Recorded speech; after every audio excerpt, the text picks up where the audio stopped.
Number one అంటారు. అసలైన number one Guru Kashi university. వేలాది మంది రైతులు రాష్ట్ర వ్యాప్తంగా అన్ని నియోజకవర్గాల్లో లైన్లలో నిలబడి ఎక్కడికక్కడ సొమ్మసిల్లి పడిపోయే పరిస్థితి, ఎక్కడికక్కడ ఎరువులు దొరకక వ్యవసాయం ఆగమైపోయే దుస్థితి రాష్ట్ర వ్యాప్తంగా కనబడతా ఉన్నది. ఇవాళ రాష్ట్ర ప్రభుత్వము మేము శాసనసభ పెట్టినామా అంటే పెట్టినాము అన్నట్టు ఏదో తూతూ మంత్రంగా 3-4 రోజుల పాటు నడిపించి మరి రైతుల సమస్యల గురించి కనీసం మాట్లాడాలనే ఆలోచన కూడా చేస్తలేదు. మేము ఇవాళ బీఆర్ఎస్ పార్టీ తరఫున ఈ రాష్ట్ర ప్రభుత్వాన్ని, కేంద్ర ప్రభుత్వాన్ని సూటిగా అడుగుతున్నాం. 10 ఏళ్లు కేసీఆర్ గారి ప్రభుత్వం ఉన్నప్పుడు ఏ ఒక్క రోజు కూడా ఎరువులకు సంబంధించి రైతులకు ఈ రకమైన అవస్థ రాలేదు. ఈ రకంగా లైన్లలో నిలబడే అరాచక పరిస్థితి రాలేదు. మరి ఎందుకు ఈరోజు కాంగ్రెస్ ప్రభుత్వం రాగానే తిరిగి ఆనాటి రోజులు మళ్లీ చెప్పులు లైన్లో పెట్టి, ఆధార్ కార్డులు లైన్లో పెట్టి, ఎరువుల కోసం లైన్లు కట్టి వర్షంలో పండుగ రోజు కూడా తడిచిపోయే పరిస్థితి ఎందుకు వచ్చింది? దీనికి కారణం ఎవరు? కాంగ్రెస్ ప్రభుత్వం చెప్పాలని చెప్పి మేము డిమాండ్ చేస్తున్నాం. తూతూ మంత్రంగా 4 రోజులు అసెంబ్లీ నడపడం కాదు, 15 రోజులు అసెంబ్లీ నడపాలే.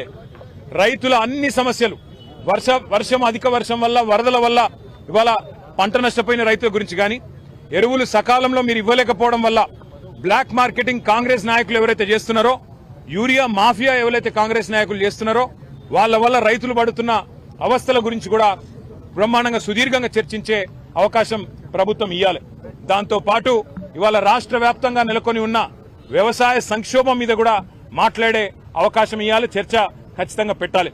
అట్లాగే ఫీజు రీయింబర్స్మెంట్ కూడా కాక పిల్లలు ఆగమైతా ఉన్నారు, వారి గురించి కూడా చర్చ జరగాల్సిన అవసరం ఉంది. రాష్ట్రంలో వర్షాల వల్ల చాలా చోట్ల అకాల వ్యాధులు, సీజనల్ వ్యాధులు వచ్చి ప్రజలు అవస్థలు పడతా ఉన్నారు.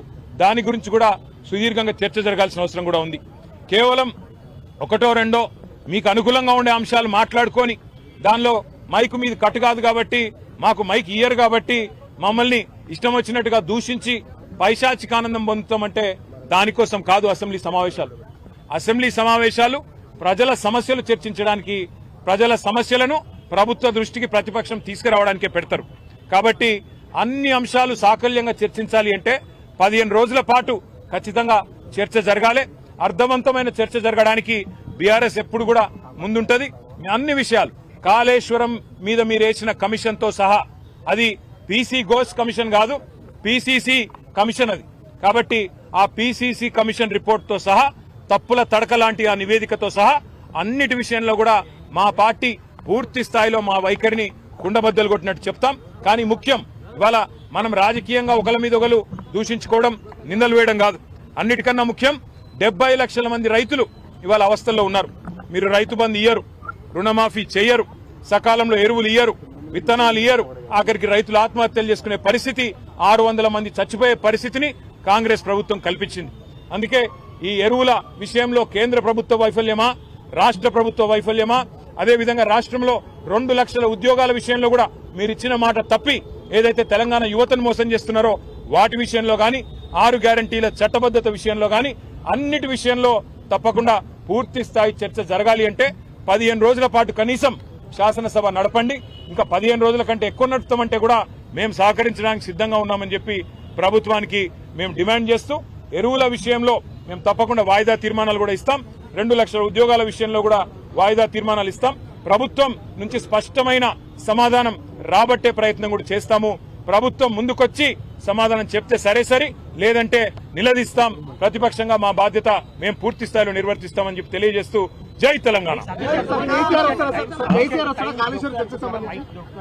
100% మాకు తెలుసు, ఈ ప్రభుత్వం పారిపోయే ప్రభుత్వం తప్ప చర్చ చేసే ప్రభుత్వం కాదు, రచ్చ చేసే ప్రభుత్వం తప్ప చర్చ చేసే ప్రభుత్వం కాదు. అయినప్పటికీ మాకు అంది వచ్చిన అవకాశాన్ని, ఇచ్చిన సమయాన్ని పూర్తి స్థాయిలో సద్వినియోగం చేసుకుంటాం. అన్ని అంశాల్లో కూడా ప్రభుత్వాన్ని తప్పకుండా కార్నర్ చేస్తాం. ఈ సమావేశాలకి మరి నిజానికి ఒక 15 రోజులు పెట్టింటే, సాకల్యంగా మాట్లాడే అవకాశం ఇచ్చింటే, నిష్పక్షపాతంగా గనక స్పీకర్ గారు వ్యవహారం చేస్తే, ప్రభుత్వ కన్సర్న్లో కాకుండా మరి అందరి సభ్యులకు అవకాశం ఇస్తే వాస్తవాలు ప్రజలకు తెలవాలన్న ఉద్దేశంతోనే పవర్ పాయింట్ ప్రజెంటేషన్ కూడా మాకు అవకాశం ఇవ్వండి అని కోరినాం. ఇరిగేషన్ విషయంలో కేసీఆర్ ప్రభుత్వం చేసిందేంది, వ్యవసాయ విస్తరణ కేసీఆర్ ప్రభుత్వంలో ఎట్లా జరిగింది, 14వ స్థానంలో ఉన్న తెలంగాణ భారతదేశంలోనే వ్యవసాయ దిగుబడుల్లో అగ్రభాగానికి ఎట్లా వచ్చింది, ఇవన్నీ కూడా చెప్తాం. ప్రపంచంలోనే అతిపెద్ద లిఫ్ట్ ఇరిగేషన్ ప్రాజెక్టు కాళేశ్వరం. ఇవాళ కేసీఆర్ గారి మీద కోపంతో కాళేశ్వరం ప్రాజెక్టును బదనాం చేసి రైతుల నోట్లో మట్టి కొడుతున్న ప్రభుత్వం విషయాన్ని కూడా రైతన్నలకు రాష్ట్ర ప్రజలకు అర్థమయ్యే విధంగా అన్ని కూడా చెప్తాము. మీరు అసెంబ్లీ సమావేశాలు కూడా 15 రోజులు జరపాలని మేము డిమాండ్. స్పీకర్ గారు ఆల్రెడీ ప్రాసెస్ లో ఉన్నారని తెలుసు. మరి స్పీకర్ గారు ఏ నిర్ణయం తీసుకుంటారో చూద్దాం. వారి పరిశీలనలో ఉంది కాబట్టి న్యాయం చేస్తారని ఆశిస్తా ఉన్నాం. థాంక్యూ.